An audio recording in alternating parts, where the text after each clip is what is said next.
Smartwatch terbaru dari Hilo Solar Pro. Kita akan review.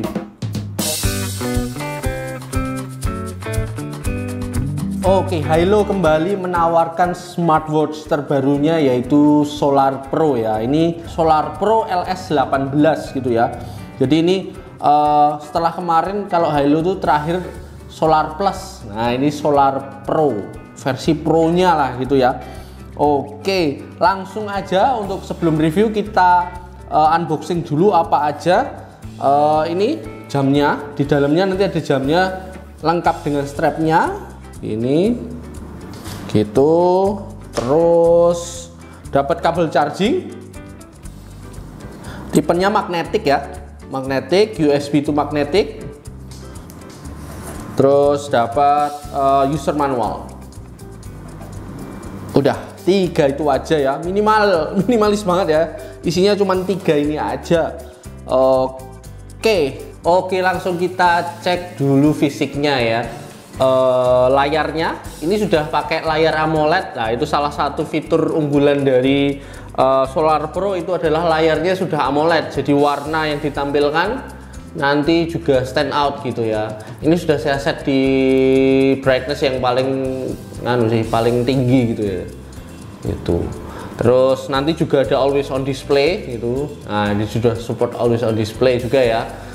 Oke, terus dari segi fisik ini layarnya 1,43 inci size-nya gitu. 1,43 inci. Terus ini ada bezelnya. Bezelnya ini kayak ya agak logam gitu ya. Nah, jadi bukan plastik.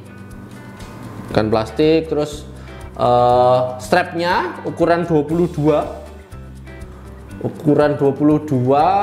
dengan quick release, jadi bisa diganti-ganti itu, jenisnya silikon yang dapatnya. Terus di belakang sekalian ini, di belakang ada sensor kesehatan nanti ya, heart rate gitu mungkin ya. Terus ini ada untuk chargingnya, pin charging gitu. Di bagian samping body ini ada 3 tombol, yang atas itu untuk menyalakan dan mematikan, dan untuk back gitu nanti ke layar utama. Nah, gini gitu ya. Yang ini nanti ketika dipencet itu akan masuk ke menu gitu. Ini bisa diputer ya, crownnya, jenisnya crown bisa diputar gini. Nah, ini kan layarnya nanti untuk menu ada 3 mode, jadi ada grid, waterfall, sama apa namanya, sama yang biasa, yang apa, berjajar gitu. Saya tunjukkan aja ya. Ini nanti cuman bisa crownnya itu untuk diputar cuman bisa di yang waterfall dan list view gitu. Untuk grid view kita coba aja. Yang di grid view itu nggak berfungsi crownnya ya, gini. Nah, ini nggak bisa zoom in zoom out ya. Jadi full, kalau pakai tampilan ini cuman bisa pakai touchscreen gitu ya. Itu jadi kalau mau berfungsi nanti view mode-nya antara waterfall dan view gitu ya. Waterfall aja bagus gitu ya. Oke, lanjut. Ini yang bawah, tombol bawah ini untuk langsung ke sport modes gitu ya. Ini bisa juga kan di menu gini juga bisa, crownnya juga bisa diputer gitu. Crownnya ini nggak ada haptiknya, nggak getar gitu ya. Cuman ini apa namanya, suaranya ada suaranya gitu, krek gitu. Jadi bukan haptik tapi malah suara gitu. Tapi kok agak serem ya gitu. Serem gitulah, dalam arti ya kayak ringkih malah jadinya. Mending haptik sekalian daripada suara gini krek gitu ya. Terus crownnya itu juga bisa langsung untuk mengganti watch face-nya. Nah, gini, watch face-nya di sini bisa ada yang sudah terinstall gitu ya. Terus di beberapa watch face juga misalnya yang seperti ini gitu, tampilannya bisa langsung untuk diklik gitu. Nah, ini menu. Nah, gini bisa langsung. Misalnya alarm ini. Nah, itu jadi ada tampilan watch face yang lumayan. Watch face-nya bisa dieksplor 100 lebih gitu ya. Nanti bisa ditambahi dengan aplikasi Hilo Fun gitu ya.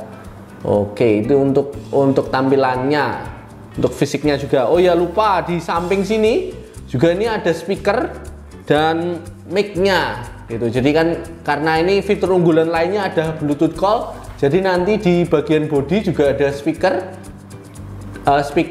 ini dan mic gitu. Itu aja sih dari fisiknya. Untuk fitur olahraga dan kesehatan, jadi fitur olahraganya di sini ada 100 lebih yang sudah dipilih gitu.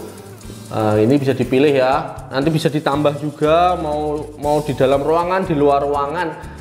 Cuman ini belum disupport GNSS ya, jadi belum ada GPS built-innya di sini. Nanti berarti harus terkoneksi ketika olahraga, harus koneksi dengan HP, dengan Hilofan gitu ya, Bluetooth gitu, agar nanti estimasinya cukup akurat gitu.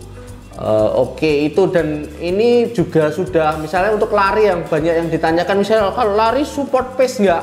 Ini tadi sudah saya coba ya. Nah, ini ada pace-nya gitu. Nah, ini walaupun belum ada support GNSS-nya, cuman ini sudah ada pace-nya ya. Selain jarak, itu juga ada pace-nya gitu. Jadi mantap sih, karena biasanya kalau yang belum support GNSS belum dapat pace, tapi ini sudah dapat ya, mantap. Oke, ini saya matikan dulu ya, open. Oke, terus fitur kesehatannya gimana?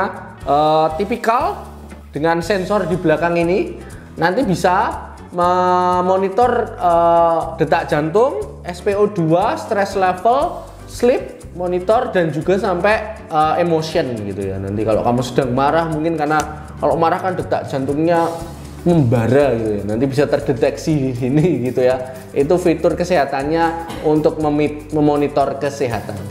Oke, untuk fitur-fitur lainnya kita bisa explore di sini. Misalnya di atas sendiri itu ada musik ya. Ini ya, ini adalah musik control. Jadi belum bisa untuk store musik atau menyimpan musik di smartwatch-nya. Cuma nanti playernya tetap di HP gitu ya. Gitu. Terus lainnya apa? Lainnya ini ada kalkulator juga lah. Ini bagi kalau kalian yang suka nyontek bisa pakai ini, tapi nanti dihukum sama guru ya gitu. Lainnya apalagi misalnya yang menarik, oke sebentar saya cari. Ada ini, voice assistant ya. Untuk voice assistant nanti tetap harus connect dengan HP dan nanti harus disinkronkan dengan voice assistant HP masing-masing. Misalnya kalau kalau iPhone nanti ya Siri, kalau Samsung kayak punya saya ya Bixby gitu ya. Kalau yang lainnya monggo misalnya pakai Google ya oke Google gitu kan ya. Mungkin itu sih kelebihannya. Nanti tetap ini kontrol HP ya, jadi bukan nanti misalnya open musiknya di sini enggak, cuma nanti di HP itu. Untuk voice assistant seperti itu ya. Terus apalagi? Alarm, ini ada alarm, weather, SOS gitu ya, timer seperti biasa, seperti operasional jam pada umumnya sih gitu. Untuk fiturnya itu aja. Untuk konektivitas ini menggunakan Bluetooth 5.2 dan ketika sudah tersambung dengan aplikasi Hilofan, nanti notifikasi dari HP juga bisa terbaca dari sini. Misalnya seperti WhatsApp lah, seperti ini kan bisa terbaca di sini ya, walaupun tidak full gitu ya, tapi bisa notifikasinya gitu. Belum bisa untuk membalas juga, jadi belum ada quick reply-nya gitu ya. Jadi cuman membaca aja pesan gitu. Terus soal connectivity juga ini Bluetooth call ya kan, yang sudah saya singgung tadi. Bluetooth call bisa. Nanti bisa untuk mengangkat telepon. Ini saya connect dengan Samsung ya, Android Samsung A54 seperti biasa. Langsung kita coba aja untuk teleponnya gimana. Nah, ini teman saya pakai telepon WA ya, masih bisa terkoneksi, sorry. Nah itu, ini saya angkat juga bisa. Ya ini bisa. Nah itu, sorry. Nah itu untuk dimatiin juga bisa. Jadi untuk Samsung A54 bisa. Cuman saya nggak bisa yakin apakah dengan device merek lain seperti Xiaomi, Poco, Vivo, gitu, Oppo, gitu, Zenfone, itu belum tentu, belum yakin apakah bisa, karena tipikal Android tuh untuk untuk telepon Bluetooth call cuman bisa dapat cellular mode ya. Jadi tapi nggak tahu kenapa Samsung biasanya bisa gitu. Tapi yang kayaknya kalau malah iPhone, misalnya user iPhone akan dapat malah ya, akan dapat WhatsApp call gitu malah bisa kalau user iPhone biasanya ya gitu. Oke, itu untuk Bluetooth call-nya bisa untuk mengangkat. Kalau yang device lain nanti cuma pemberitahuan aja ada call gitu. Oke, tiba ke kesimpulan ya. Halo Solar Pro. Kalau dari saya untuk harga 500-an gitu ya, Solar Pro itu udah cukup lengkap ya, cukup bagus dengan fitur-fitur yang ditampilkan, misalnya AMOLED, always on display, ada Bluetooth call gitu. Baterainya juga tadi belum saya sebut ya, baterainya cukup lama ya, 7-20 hari gitu ya, nggak pendek-pendek banget lah, cukup gitu. Terus ada fitur-fitur lainnya juga, olahraga, kesehatan. Yang kurang tapi adalah build quality-nya gitu. Jadi mungkin kalau 500 ya harusnya build quality-nya sudah lebih bagus daripada ini. Yang sangat ketara di saya adalah soal ininya, nggak tahu mata saya atau yang sliver atau gimana, ini dari housingnya aja sudah tidak presisi. Housing frame ini ya, bezelnya ini kan ada angkanya ya. Ini 60 di angka atasnya, ini 60-nya aja udah, kalau dari saya lihat ini udah miring ke kanan gitu. Itu udah miring ke kanan. Gitu. Jadi nggak presisi dari segi bezel. Layarnya juga saya lihat mengikuti bezelnya. Jadi harusnya kalau lurus tuh ya mengikuti strapnya gini kan ya. Tapi ini malah mengikuti bezelnya. Jadi dari segi build quality itu harus diperhatikan sih Halo, karena harga 500-an saya expect-nya juga segi build quality nggak kayak gini banget gitu. Mungkin nih kalau yang 100-200 mungkin masih termaafkan ya.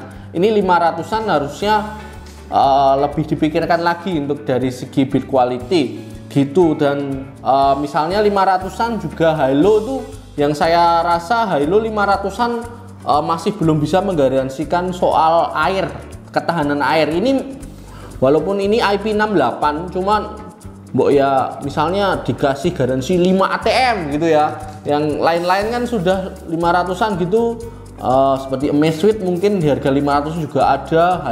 Huawei juga mereka sudah bisa untuk berenang. Ini walaupun IP68 gitu, saya nggak yakin, tidak menyarankan untuk berenang, karena nggak tahu kenapa, karena belum ada tulisan 5 ATM-nya gitu ya. Jadi belum yakin apakah tekanan di dalam air bisa merusak ini atau belum. Jadi mungkin itu saran untuk Halo gitu ya, untuk memikirkan build quality-nya juga gitu. Tapi overall untuk 500-an fitur lainnya sudah mantap lah gitu. Jadi untuk kurangnya bisa disempurnakan mungkin di produk-produk selanjutnya ya Halo ya. Jadi biar konsumen juga lebih yakin dengan produk Anda. Gitu aja sih review dari Halo Solar Pro. Harganya sudah saya spill tadi ya, 500-an gitu ya. Bisa dibeli nanti reviewnya, deskripsinya ya. Kalau linknya, sorry kok kebelit-belit. Linknya bisa saya taruh, nanti saya taruh di deskripsi, bisa kalian check out gitu ya kalau kalian mau Solar Pro ini, karena cukup booming juga di pasaran. Saya lihat banyak yang tanya Solar Pro. Nah ini sudah saya review. Kalau kalian tertarik silahkan bisa di check out gitu. Itu aja reviewnya kali ini. Terima kasih yang sudah menonton. Jangan lupa untuk selalu mengikuti kami dengan subscribe, like, komen, dan juga share video kami ke semua orang juga, agar semua orang juga terinspirasi untuk punya smartwatch gitu ya. Oke, gitu aja. Thank you. Aduh, kok miring? Apa pikiranku miring?